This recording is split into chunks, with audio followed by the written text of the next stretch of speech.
Ruang Tangga Prasa. Selamat datang di Ruang Tangga Prasa. Apa rasamu terhadap rasaku Season 2? Podcast ini dipersembahkan oleh Komisi Nasional Hak Asasi Manusia. Halo Happy Humans, apa kabar kamu semua? Semoga dimanapun kamu berada, kapanpun kamu mendengarkan ini, selalu dalam keadaan baik dan sehat ya. Happy Humans, podcast kali ini akan ditemani oleh aku Tari dan temanku Wahyu. Halo Happy Humans.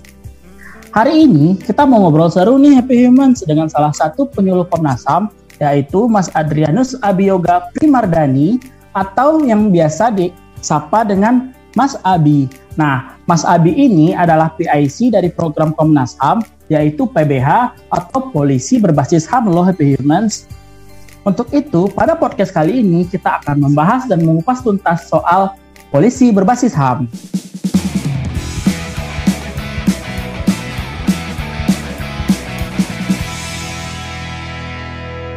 Nah, Happy Humans, di sini udah ada Mas Abi yang tadi udah diperkenalkan oleh Wahyu di depan. Halo Mas Abi, apa kabar? Halo Mbak Tari, halo Mas Wahyu, dan halo Happy Humans semua. Alhamdulillah kabar saya baik, sehat selalu, puji Tuhan. Semoga Happy Human di sini yang mendengarkan diberkati dengan kesehatan semuanya dan bisa beraktivitas seperti sedia kala. Amin, amin. Amin. Iya, jadi kita langsung aja tembak Mas Abi dengan beberapa pertanyaan yang bikin kita semua penasaran. Iya nggak Mas Wahyu? Iya, lanjut Mas Abi. Silakan. Ya, mentang-mentang tema polisi nih, kita tembak menembak ini ternyata Mbak Tari ya. Iya. Lanjut. Yang mau kami tanyain Mas Abi. Iya, jadi tembak menembak itu nggak cuman di kepolisian, nggak cuman di percintaan ya Mas Abi ya. Gitu. Iya, betul. Oke Mas Abi, mungkin Happy Humans banyak yang bertanya-tanya nih Mas Abi. Kenapa sih polisi ini menjadi salah satu stakeholder utama Komnas HAM dalam pemajuan dan perlindungan HAM? Ya. Oke, terima kasih Mbak Utari di sini. Kenapa polisi? Ya, sebelum masuk kenapa polisi, saya ingin menjelaskan dulu mandat Komnas HAM nih terkait pemajuan HAM. Ini jadi kita punya Undang-Undang Nomor 39 Tahun 99 tuh tentang HAM. Di pasal 89 itu menjelaskan bahwa Komnas HAM punya tugas dan wewenang untuk melakukan pemajuan hak asasi manusia. Nah, dalam tugasnya itu Komnas HAM melakukan penyebarluasan wawasan HAM kepada masyarakat, termasuk juga polisi. Kemudian upaya peningkatan kesadaran masyarakat tentang HAM baik melalui pendidikan formal maupun non formal. Kemudian membangun kerjasama baik dengan organisasi, lembaga baik tingkat nasional, regional maupun internasional begitu. Nah, pada polisi ini Komnas HAM juga melakukan kerjasama. Jadi kita ada MOU tuh sejak tahun 2017 ada MOU-nya. Mungkin kerjasamanya sudah sejak lama ya, teman. Di tahun 2017 kita ada MOU, kemudian diperbaharui di tahun 2021 kemarin di bulan April begitu. Nah, kenapa polisi tadi nih pertanyaan Mbak Utari ini? Kenapa polisi sebagai stakeholder utama di pemajuan dan perlindungan HAM? Ya, polisi ini sangat lekat dengan dengan kehidupan masyarakat ya. Seperti Happy Human ketahui nih, misalnya kita sejak bangun tidur, sejak keluar rumah itu ketemunya polisi. Sampai kita mau soal COVID juga yang membatasi juga polisi, tapi bukan hanya membatasi, tapi karena ada maksud tertentu begitu. Nah, karena lekat dengan polisi ini, masyarakat dan polisi ini sering terjadi gesekan ini Mbak Utari dan Mas Wahyu. Nah, di sini di 3 tahun terakhir nih ada data nih, Komnas HAM punya data yang masuk, data aduan yang masuk ke Komnas HAM itu 3 aktor utamanya itu ada polisi, ada korporasi dan pemerintah daerah. Memang walaupun tertinggi, namun datanya ada tren penurunan nih. Sejak tahun 2018 itu ada 1.670 kasus Kemudian tahun 2019 itu ada 774 berkas, kemudian tahun 2020 ada 758 berkas di sini. Nah, di situ perannya kenapa kita melakukan pelatihan kepada kepolisian, karena untuk teman-teman kepolisian ini memahami hak asasi manusia dan itu bisa mendukung terhadap pelaksanaan tugas dan fungsi sehari-hari. Begitu Mbak Utari. Jadi kan Mas Abi, tadi kan polisi kan ditunjuk sebagai stakeholder utama kan oleh Komnas HAM dalam pemajuan dan perlindungan HAM. Nah, itu program-program yang dilakukan oleh Komnas HAM dan polisi selama ini yang pernah dilakukan atau yang akan dilakukan itu apa-apa aja sih Mas Abi? Ya, pertanyaan yang bagus Mas Wahyu ini. Sudah banyak yang dilakukan sebagai sesama lembaga negara, tentunya kita bersinergi. Tadi di awal saya juga menjelaskan Komnas HAM membangun kerjasama, salah satunya dengan Polri ini. Ya, dasarnya itu ada MOU, nota kesepahaman tahun 2017 yang diperbaharui 2021. Namun nota kesepahaman itu tentunya tidak hanya seremonial penandatangan dan habis itu rampung, nggak ada kegiatannya. Nah, namun itu juga ada pelaksanaan dalam pelaksanaan terhadap nota kesepahaman itu. Nah, terkhusus saya sebagai penyuluh di Biro Dukungan Pemajuan HAM, kita akan melakukan pelatihan HAM kepada anggota kepolisian. Nah, salah satunya ini kita di tahun 2017 sampai 2021 ini Komnas HAM telah melatih atau melakukan penyebarluasan wawasan HAM kepada 2.918 personel polisi. Hampir 3.000 nih, Happy Human nih. Luar biasa, 3.000 karena memang polisi sangat berkaitan dengan masyarakat gitu. Nah, dari 3.000 ini apa saja nih kebanyakan? Nah, memang kebanyakan ini BRIMOB ya, karena BRIMOB ini akan diterjunkan ke operasi-operasi militer misalnya di Papua atau di Poso begitu, ataupun ke daerah-daerah yang memiliki kerawanan tinggi. Memang tugasnya BRIMOB sebagai pasukan khusus begitu. Nah, selain BRIMOB juga ada Densus 88, ada Divisi Hukum, kemudian adanya tenaga pendidik HAM nih di sekolah-sekolah polisi, di lembaga pendidikan dan pelatihan polisi ini. Nah, penyuluh HAM di sini seperti kita ketahui, penyuluh HAM di sini ada 9, cuman ada sedikit ya, nggak untuk menjangkau seluruh Indonesia atau seluruh anggota Polri yang jumlahnya ribuan itu tidak mungkin. Nah, kita menjalin kerjasama dengan tenaga pendidik HAM.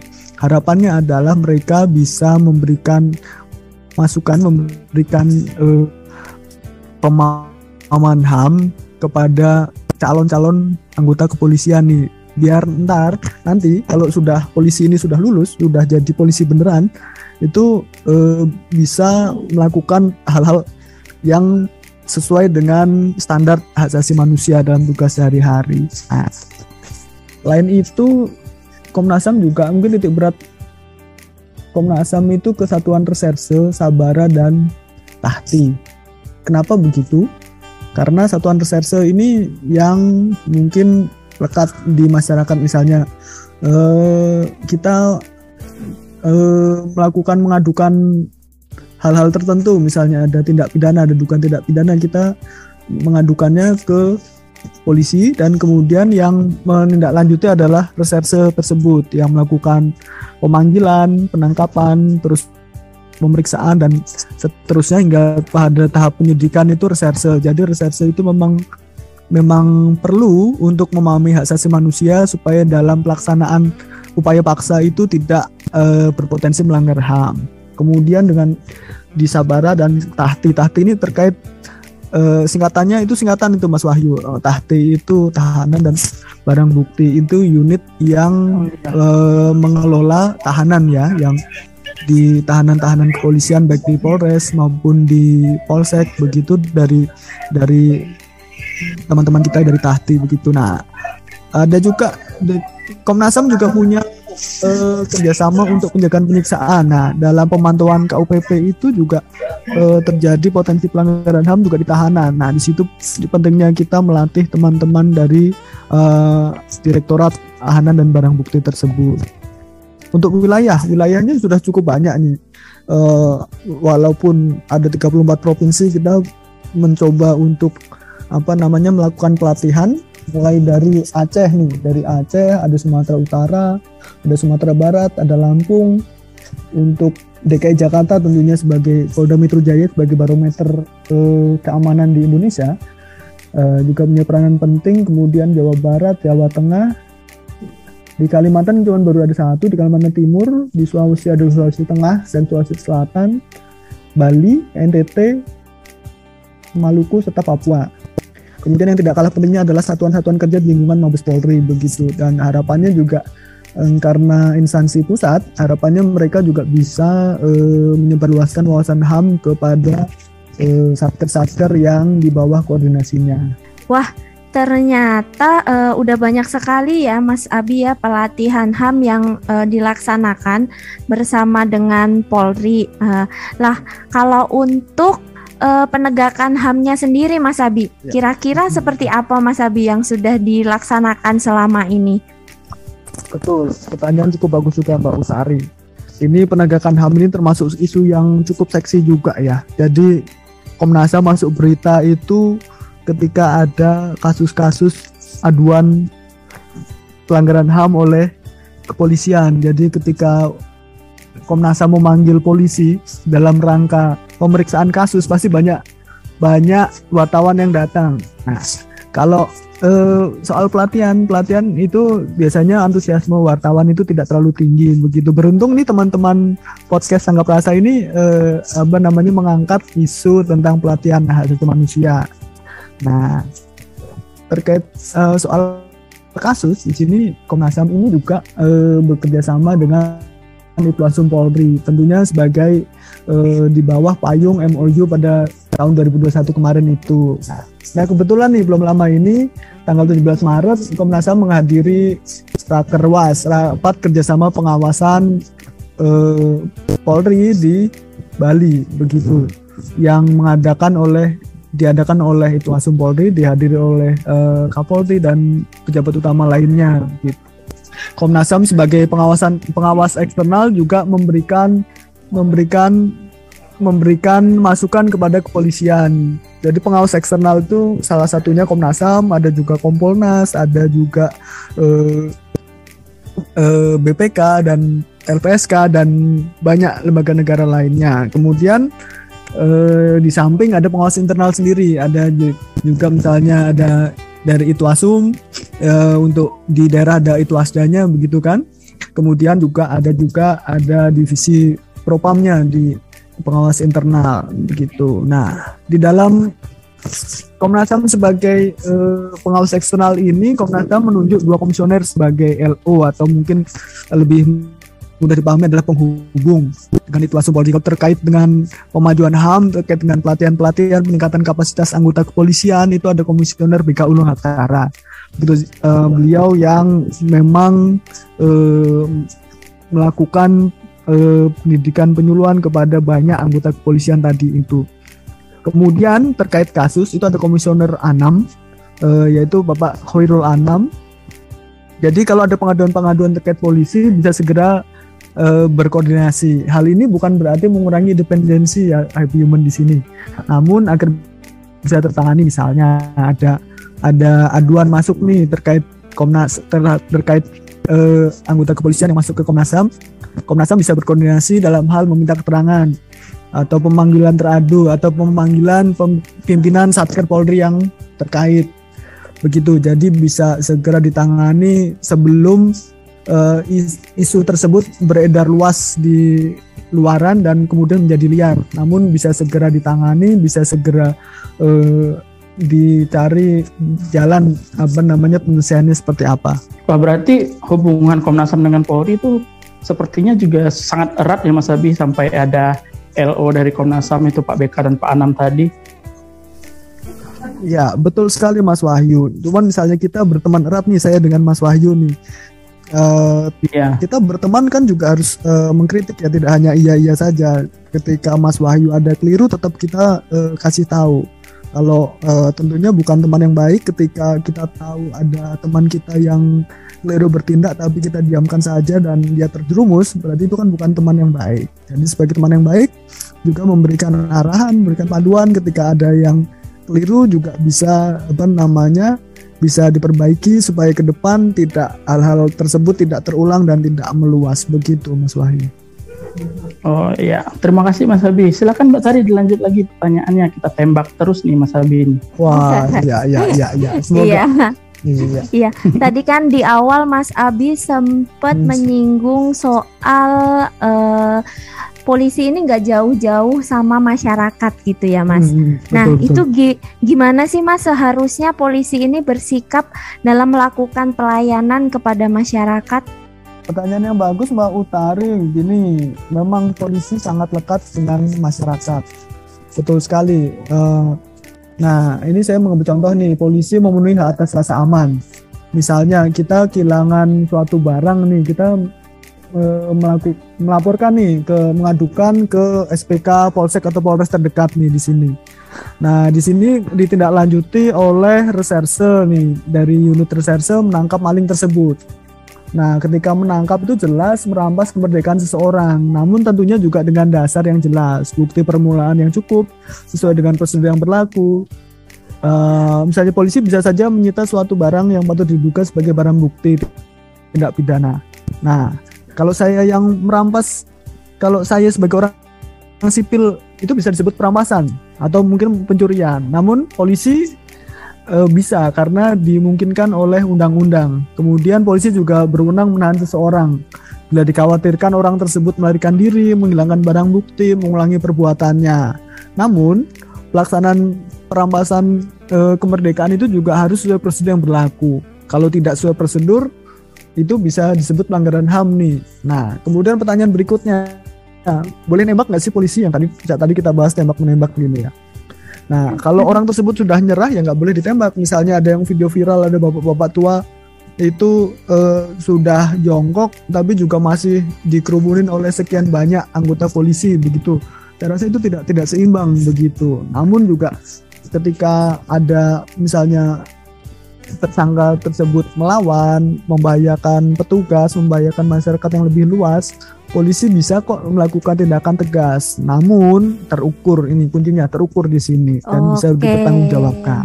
Ini sesuai dengan Perkap 1 tahun 2009 itu ya Mbak Utari, ada dasarnya tersebut dalam pelaksanaan. Kalau Perkap 1 tahun 2009 itu tentang apa sih Mas Abi? Mungkin Happy Humans di rumah juga pada penasaran nih. Itu Perkap 1 tahun 2009. Perkap 1 tahun 2009 ini tentang tahapan penggunaan kekuatan dalam tindakan kepolisian ya. Judul utamanya itu. Tapi kurang lebih ini merupakan panduan bagi aparat kepolisian dalam bertindak. Ini di sini ada beberapa tahapan mulai dari eskalasi yang hijau, kuning sampai merah nih. Misalnya dari awal ini ada preemptif, upaya preemptif ini deteksi dini itu dilakukan oleh Babin Kamtipmas, itu yang polisi-polisi yang ada di Polsek nih biasanya ada Pak Babin itu juga ada yang viral juga. Itu di situ yang langsung turun ke masyarakat. Nah, itu yang untuk melakukan deteksi dini. Kemudian ada tahapan 1 dan 2 itu ada kehadiran polisi. Jadi polisi hadir pun itu juga merupakan suatu sebagai bentuk kehadiran negara di dalam masyarakat sebagai representasi negara. Kemudian ada himbauan lisan begitu. Nah, kalau diberi himbauan nggak nurut nih, ada misalnya ada masyarakat yang melakukan unjuk rasa nih, tapi tidak diberi himbauan tapi tidak nurut, juga bisa dengan kendali tangan kosong lunak. Kita naik lagi kendali tangan kosong keras hingga menggunakan gas air mata, hingga yang terakhir adalah senjata api. Nah, perlu diingat senjata api di sini adalah upaya terakhir bila tidak ada upaya-upaya lain yang bisa untuk menangani suatu kejadian begitu. Begitu Mbak Utari. Seperti itu Mas Abi. Berarti cukup ini juga ya kalau misalnya apa di satu sisi polisi harus mentaati HAM, di satu sisi lagi polisi harus mempertaruhkan nyawanya juga kalau itu membahayakan mereka. Nah, jadi setelah apa yang dilakukan oleh Komnas HAM nih Mas Abi, semua kerjasama dengan polisi, pelatihan, terus apa yang diharapkan oleh Komnas HAM terhadap polisi Mas Abi? Oh ya, ini sebelum saya menjawab pertanyaan Mas Wahyu tadi, menarik nih pernyataannya Mas Wahyu nih. Polisi juga mempertaruhkan nyawa di sini. Nah, di sini juga ada perhatian Komnas HAM juga terhadap hal tersebut, perlindungan terhadap kepolisian. Nah, setiap pelatihan kepolisian atau setiap forum-forum dengan kepolisian pasti ditanya ini HAM-nya polisi di mana. Jadi kalau ada aduan terhadap masyarakat itu Komnas HAM begitu gencarnya. Nah, ketika ada anggota kepolisian yang menjadi korban, misalnya ada unjuk rasa, bukan unjuk rasa, misalnya ada kerusuhan di Gelora Bung Karno waktu itu, ada sampai anggota kepolisian yang kehilangan penglihatannya karena menghadapi masyarakat itu. Kemudian juga ada misalnya di suatu daerah ada polisi yang gugur, nah Komnas HAM di mana? Nah, di sini juga Komnas HAM memberikan perhatian juga, memberikan masukan-masukan juga, bentuk-bentuk perlindungan apa yang diberikan kepada perlindungan instansi kepada anggotanya, misalnya bahwa anggota kepolisian ini juga dibekali dengan tameng, dibekali dengan pelindung leher, dibekali dengan rompi anti peluru tuh yang kayak rompi-rompi itu kan keren-keren itu yang kayak kita lihat di misalnya di berita-berita itu. Nah, itu juga bagian dari perlindungan terhadap polisi. Jadi uang negara itu nggak sedikit Mbak dan Mas Wahyu di sini. Nah, dalam misalnya dalam seleksi anggota kepolisian, sejak mulai pendidikan pembentukan, pendidikan sampai kejuruan, ada pengembangan spesialis, pengembangan yang lain, itu juga uang negara juga banyak. Jadi ketika ada yang gugur sebetulnya merupakan suatu kerugian juga buat kepolisian. Untuk itu juga perlu ada perlindungan juga kepada kepolisian. Begitu Mas Wahyu. Wah, menarik juga ya Mas Abi yang kita bahas di podcast kali ini gitu. Nah, kembali lagi ke pertanyaan yang tadi Mas Abi. Jadi yang diharapkan Komnas HAM terhadap polisi khususnya di instansi Polri ini gimana Mas Abi? Apa sih? Ya, polisi tidak hanya sebagai penegak hukum tapi juga penegak HAM. Jadi tanpa polisi HAM tidak bisa tegak dengan seutuhnya. Tadi sudah dibahas hak atas rasa aman. Kemudian di Undang-Undang Polisi sendiri itu Undang-Undang Nomor 2 Tahun 2002 itu menjelaskan bahwa tugas polisi itu memelihara keamanan ketertiban masyarakat dan juga penegakan hukum. Ini maksudnya juga untuk melindungi masyarakat yang lebih luas, untuk menjaga HAM-nya masyarakat yang lebih luas, begitu. Misalnya tadi pemenuhan hak atas rasa aman tadi sudah kita bahas. Kemudian juga ada misalnya ada Satuan Sabara ini mengamankan aksi unjuk rasa, penyampaian pendapat sebagai bagian dari memenuhi hak kebebasan berpendapat dan berekspresi. Nah, polisi ini juga sebagai menjaga elemen masyarakat dalam menyampaikan pendapatnya. Jadi dalam kita punya HAM, kita untuk menyalurkan pendapat, menyalurkan ekspresi melalui unjuk rasa, ini juga kita bisa menyurati polisi, memberikan pemberitahuan bahwa kita melakukan ada kegiatan di sini dengan kekuatan sekian orang begitu, dan itu dijaga dengan polisi. Jadi dengan kehadiran polisi itu kita sebagai masyarakat bisa menunaikan hak asasi kita. Begitu. Kemudian ya, sebagai representasi negara juga polisi mengemban kewajiban dalam pemenuhan, perlindungan dan penghormatan hak asasi manusia. Tadi pemenuhan hak atas rasa aman tadi sudah, terus juga perlindungan tadi, melindungi elemen masyarakat yang menyampaikan pendapat, kemudian juga penghormatan hak asasi manusia juga misalnya dalam menghormati masyarakat dalam memilih agama dan menjalankan agama dan kepercayaannya itu. Begitu? Baik, terima kasih Mas Abi tentang info-infonya tentang polisi, tentang kerjasama Komnas HAM dengan polisi. Sangat banyak sekali yang dapat kita pelajari, informasi, pengetahuan dari Mas Abi pada podcast kali ini. Baik, terima kasih Mas Abi. Terima kasih sekali Mas Wahyu, Mbak Utari, dan Happy Human semuanya. Semoga sehat selalu.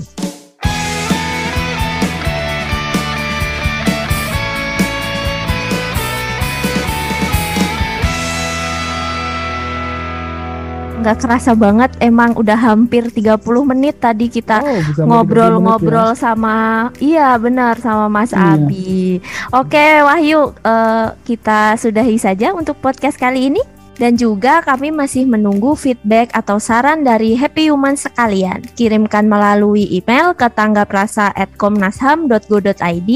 Ikuti juga media sosial kami di Instagram @komnas.ham, di Twitter @komnasham, di Facebook Komnas HAM, dan YouTube Komnas HAM Channel. Juga bisa melalui live chat di website tanggaprasa.id setiap hari kerja pada jam 1 sampai jam 3 sore waktu Indonesia Barat ya.